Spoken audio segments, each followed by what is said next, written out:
Hey,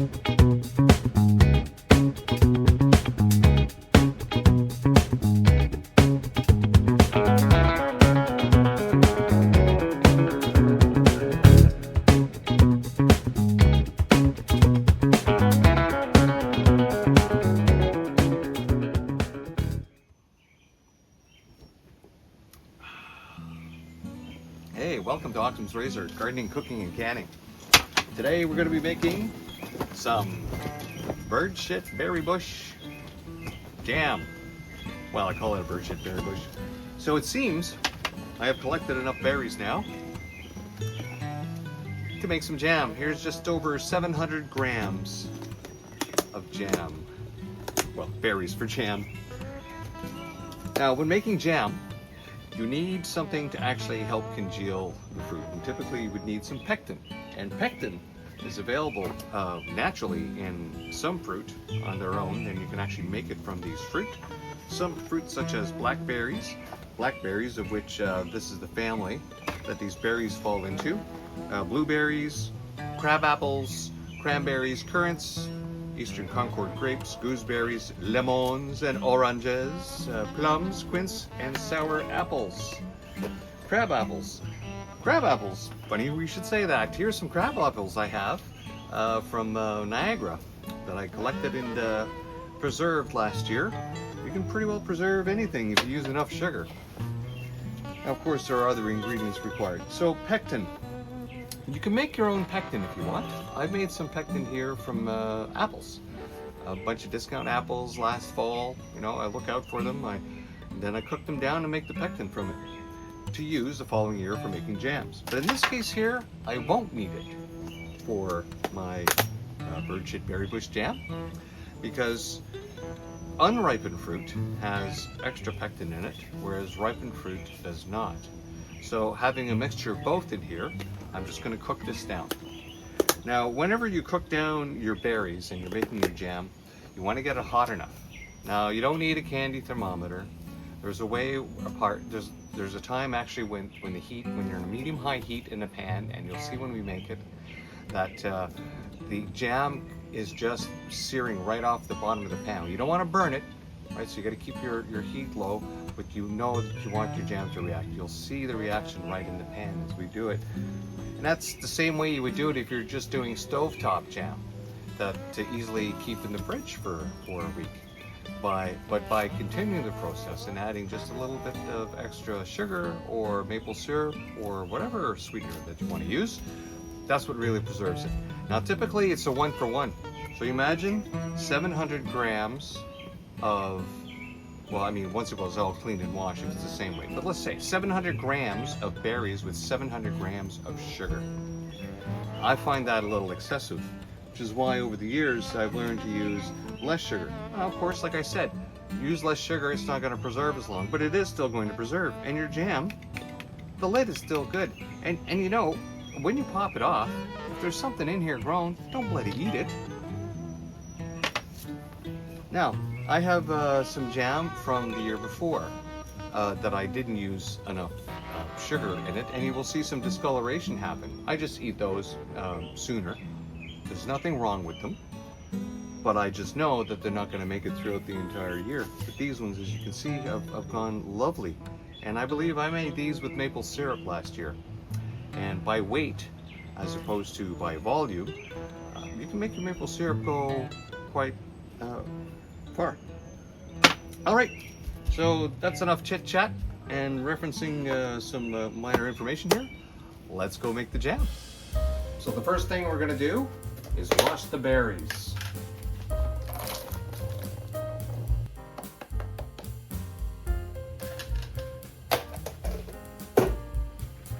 I'm gonna let these soak for about 10-15 minutes, and add one here in this little stem. That way your green bits and your bugs can float to the top and your grit can float to the bottom. Float, sink to the bottom.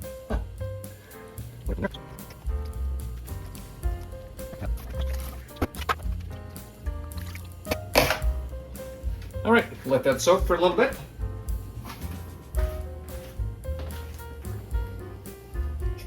All right, it's been enough time to soak these berries. Let's just let them drain out.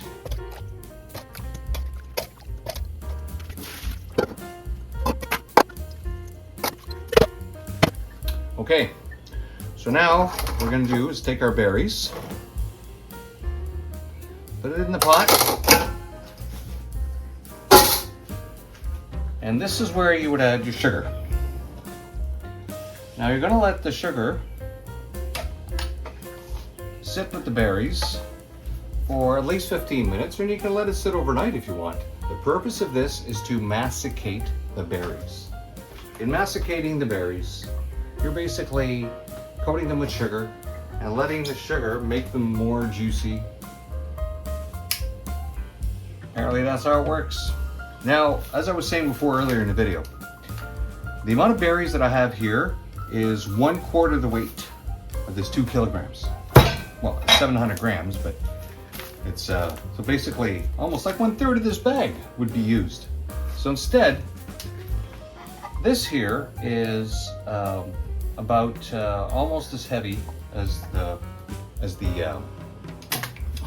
berries themselves.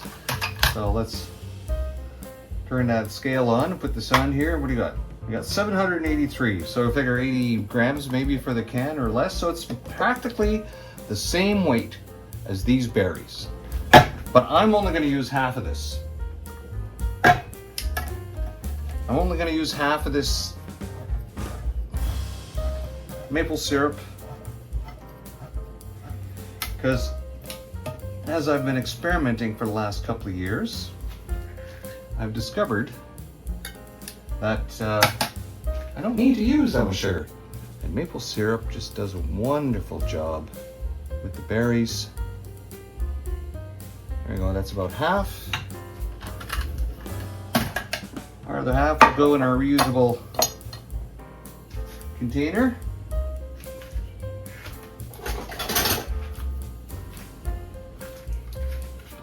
And the berries will get tossed in the maple syrup, and then we will let that sit for a while.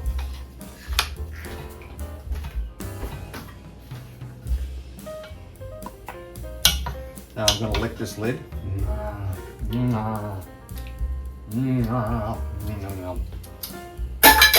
Oh yeah. Now some people will crush the berries ahead of time, and I've found you really don't need to, because when you start cooking these berries down, they're just going to cook down on their own. You don't need to expend. But if you really want to crush the berries, if you want to expend that energy, you go ahead and do that. I'm just going to keep tossing these berries around here. Make sure they're nice and coated.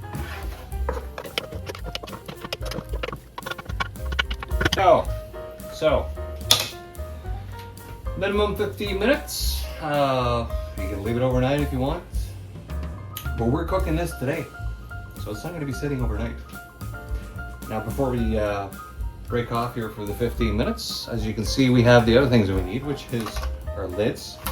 I've got some water heated up here. I just give it a quick heat on the stove. I can just use some hot water out of the tap. I don't really care. A lot of people will say, stick these in boiling water. That's a bad idea.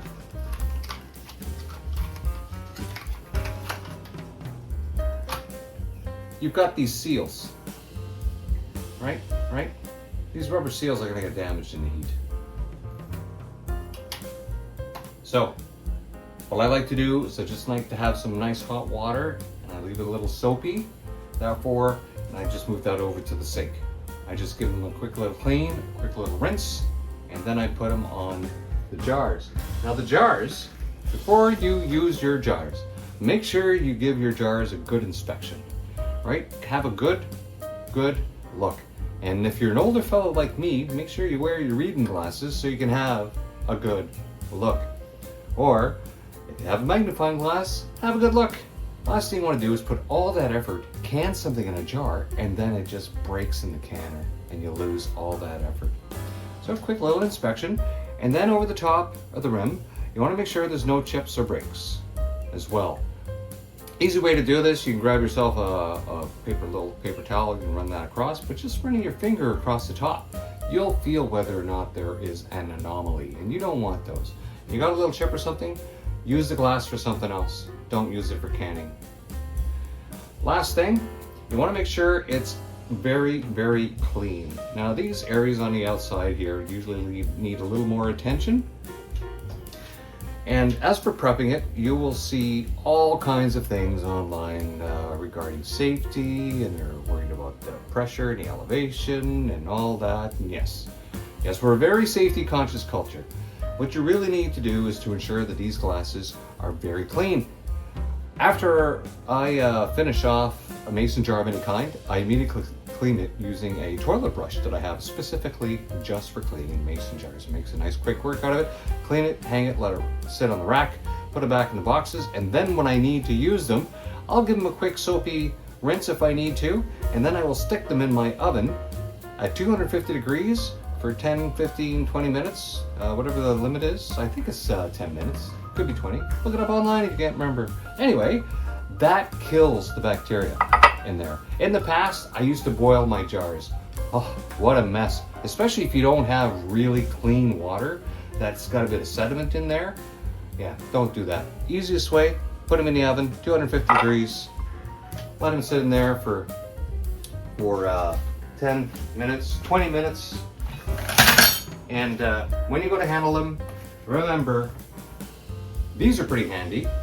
You can handle these, your glasses. Just make sure though that when you're grabbing them out of the oven, grab them on the outside.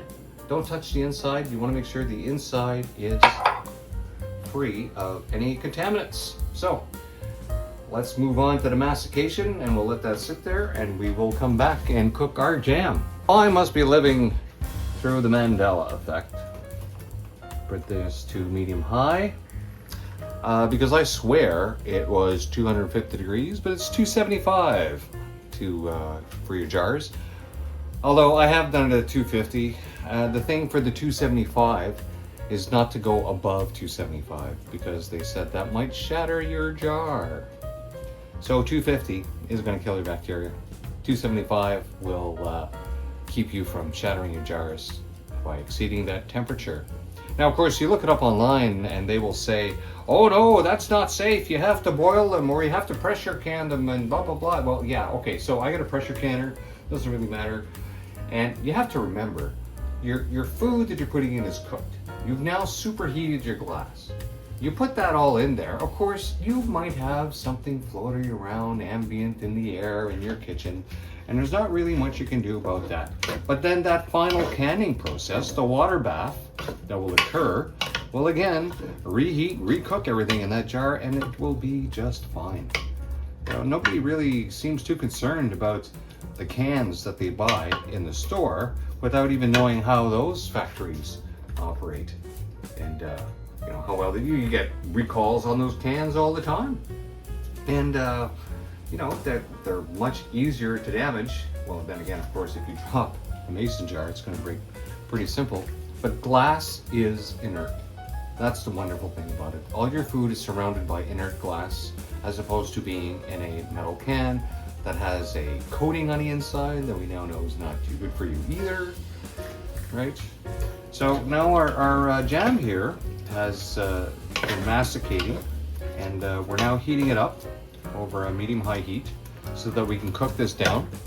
You'll notice off to the side there's some lemons. I probably only will need half a lemon. It's typically about a tablespoon of lemon per pound of berries that you use, and what the lemon does is it helps to activate the pectin to more properly set your jam, and it's also very good antibacterial.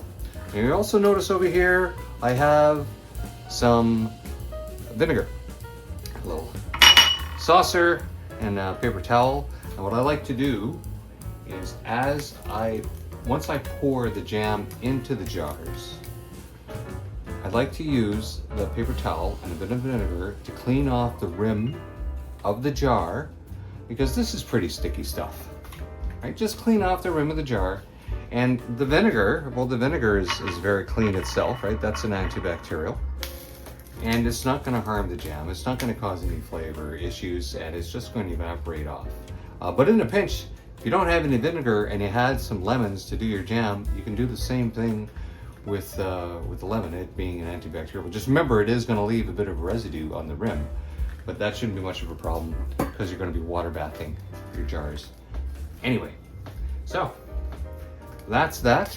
For the rest of the video, until I start to talk again, it'll be cooking on fast motion speed, so you don't have to sit here and watch me slowly cook things. I'll slow down the camera at times as necessary, just to show you stuff. But really, we're just going to cook this down. And as we approach, there's going to be a part here where this is going to be kind of a very slow, low rolling boil, because we don't want to burn the sugar. And as I spread this across, you're going to see a bit of a searing, evaporating action going here. And what you want is that constantly for about 4 to 5 minutes while you're constantly stirring your berries and your jams. After about 4 minutes or 5 minutes or so, that's it. You've pretty well reached your setting point temperature. The setting point where you take a bit of your jam and you put it on a plate. And you put it on a plate, and then you run your finger through it, and if it doesn't close up on itself, you know your jam is good to go. So, let's see how this goes.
Okay, so it's been about 10.5 minutes now since the pot started to boil on medium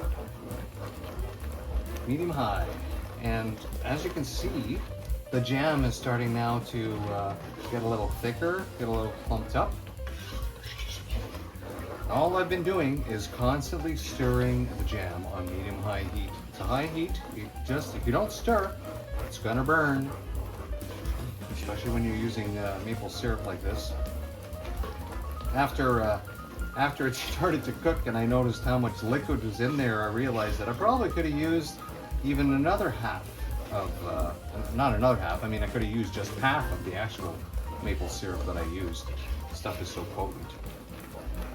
When we do our next batch of jam, we are going to do it with sugar instead of the maple syrup, just so we show you the difference. Now, what I was talking about earlier before, I think we're almost there.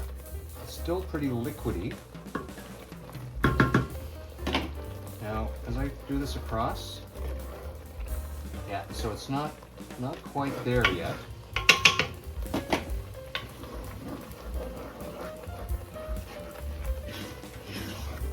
Quite there. So it's going on 12 minutes. Now some recipes will say, you know, like if you're doing blueberries, you could be doing this for 50 minutes, right? And then after you add your lemon juice, another 10 to 8 minutes after that. Yeah. Speaking of which, I really need to put in my lemon juice. So I gotta squeeze my lemon. Let's take this off the heat. Take this off the heat so I don't burn it. There we go. Squeeze the lemon till the juice runs down my leg. That's from Led Zeppelin. So, no seeds in this one. I don't mind having the pulp in. Yeah.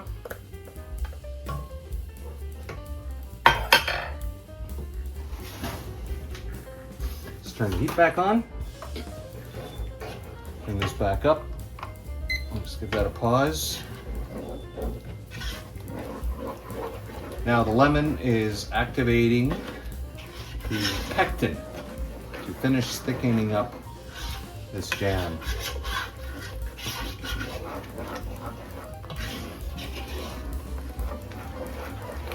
And we are just going to continue to heat this until we get it just to the right consistency. And then we're gonna can. Woohoo! Almost there.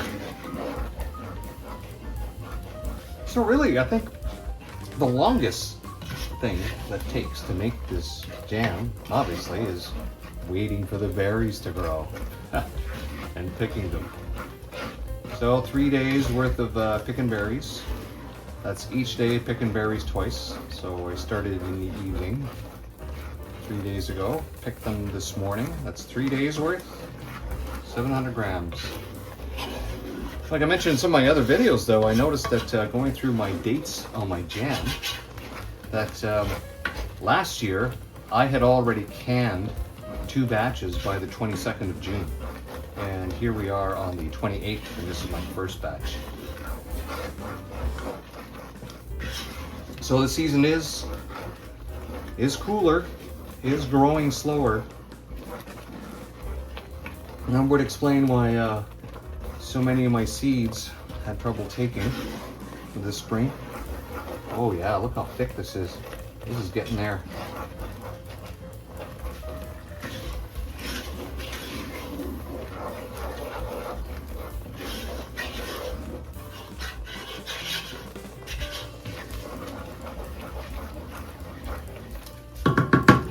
Switch to the flat one.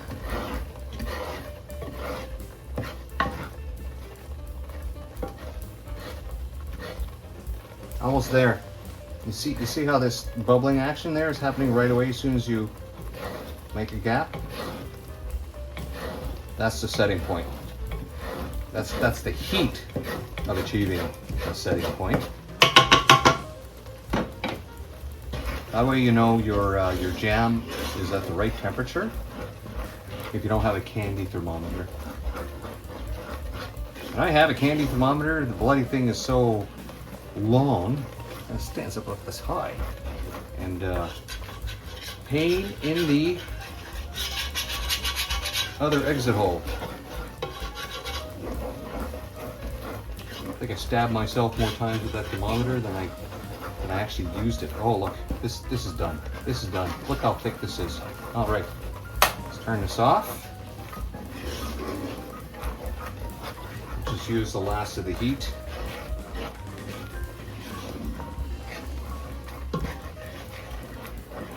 Let the last of the heat dissipate.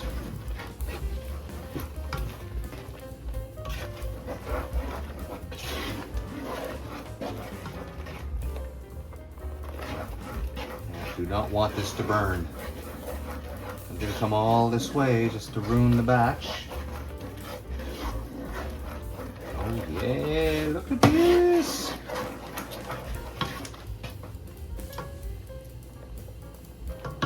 Just take that off the heat for a sec so I can deal with my hot soapy water with the lids.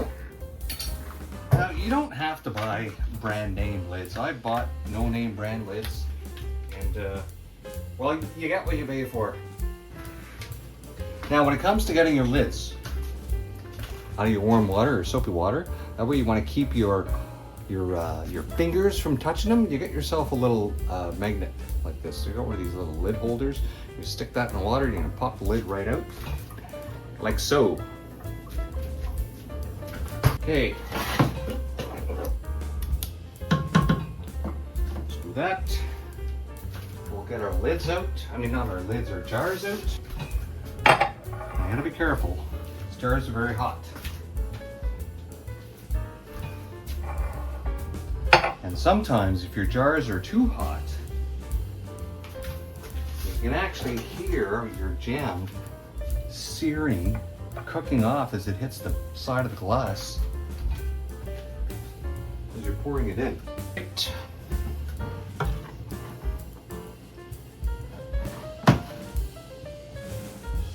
Now you notice I didn't do that that little setting check. But look at it. Look how thick it is. I mean, even if I did do this. Let's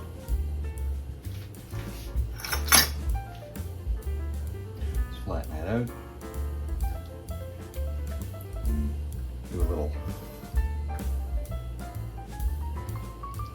I'm wasting my time. I'm just gonna have to lick this plate now.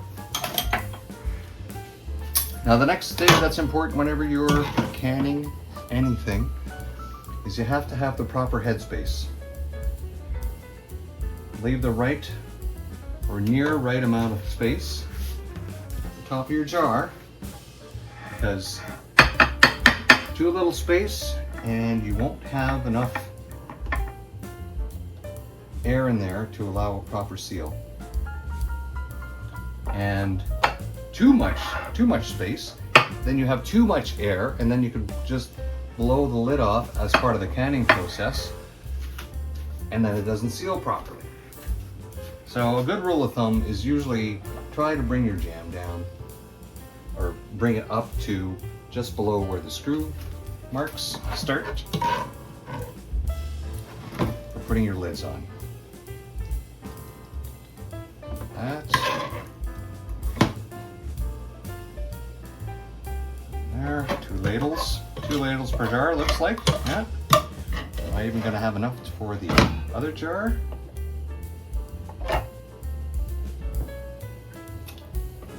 Nope, doesn't look like it. Okay, I'll have to pour the rest of that out.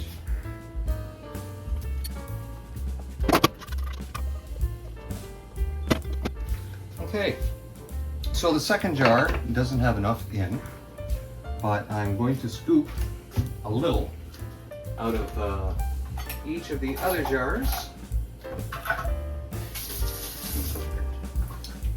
Even them out.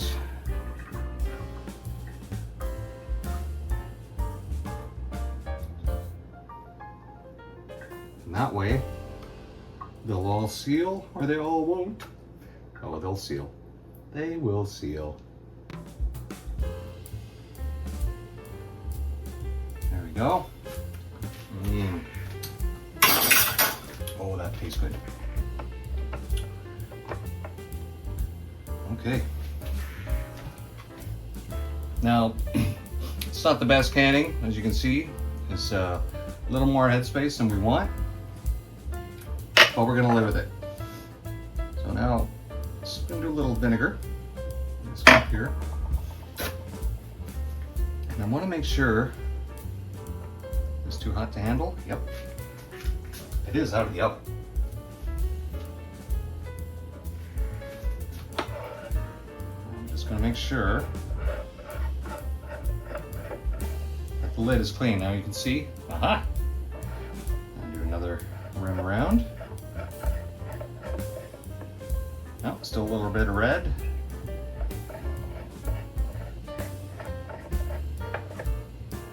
Almost there.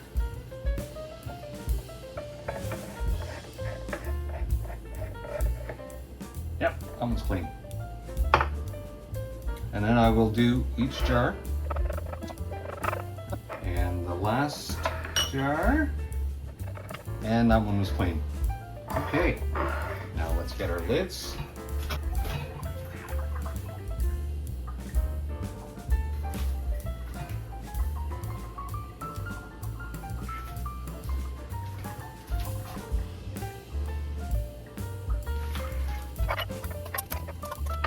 Okay, and put the lids on. Screw your holder on. Don't do it too tight. Just do it finger tight. Give it the ability to breathe if necessary. Now it's going in the canner. Now, if you don't have a canner, You can water bath your jam or whatever it is you're making that can be safely preserved using the water bath method. You can do that in any pot. The trick is keep your jars off the bottom. If you can find these, something that fits in the bottom, and then you put your jars in. It's going to be hot. Get yourself a canner holder, and then when you put it in, you're going to bring the water up so it's just above your lids. They say about a ½ inch to an inch, and then you bring it up to a boil, and then you boil it for the requisite amount of time for your jam, which I believe is like 10 minutes, and then you're done. Then you take them out. Right, you let them sit on the counter. You let them cool off for 24 hours, and then you make sure that they have all popped in. Right? So if this is popped in and it stays in after a day, you're good to go. If it has popped out, you got two choices. Put it in the fridge and eat it first, or recant it again. You can recant it again. And but don't change the lid. If it doesn't set the second time, I'm sorry, you're gonna have to consume it. As I put my cans in the canner, the things remain the same. Is that when used as a water bather, you still need to ensure that when I put it in, the water is not too hot, and that the water does cover the jars. All right, let's try that.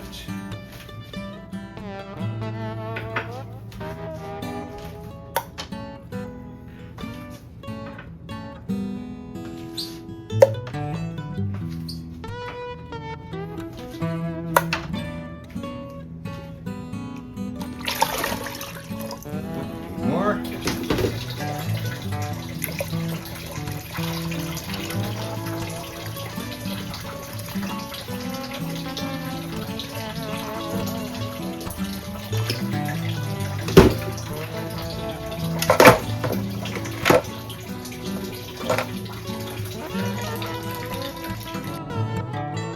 Now the water bath is only 10 minutes.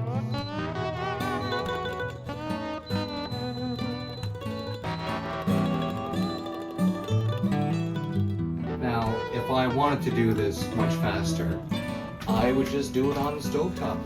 It's actually very, very faster, much faster, very, very faster. Can't even speak English now. It's much faster doing it on the stove because you boil your water faster. It's just, I don't want to do that. I'm going to throw it in my canner. I paid for this canner. I love this little canner. And it's basically just put it in, program, and forget. Our canner has had enough time to cool down and depressurize. And we will open up this and get these jars out.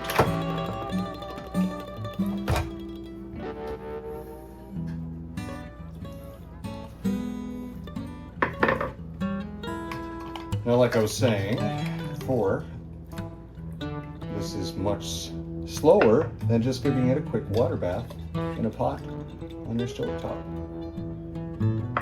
Our jars turned out just wonderfully. So I'm just going to give them a quick wipe down.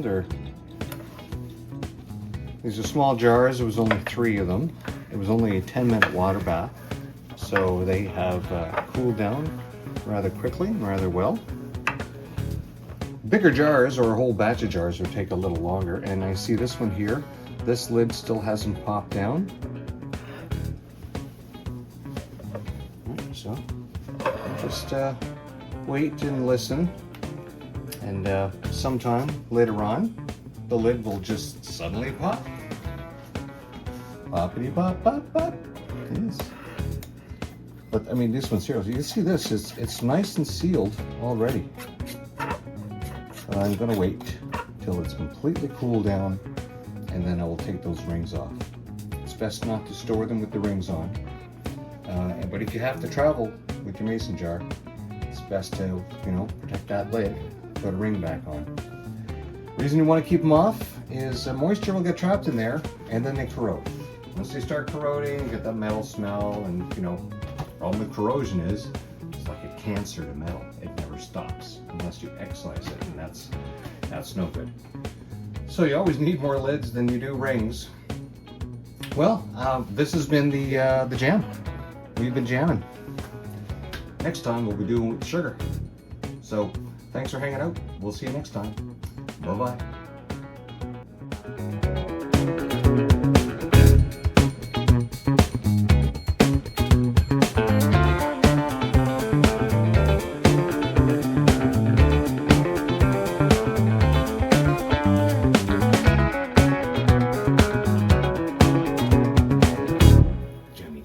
Jummy jum, jummy jum, jummy jum, jummy jum, jummy jum, jummy jum, jum jum,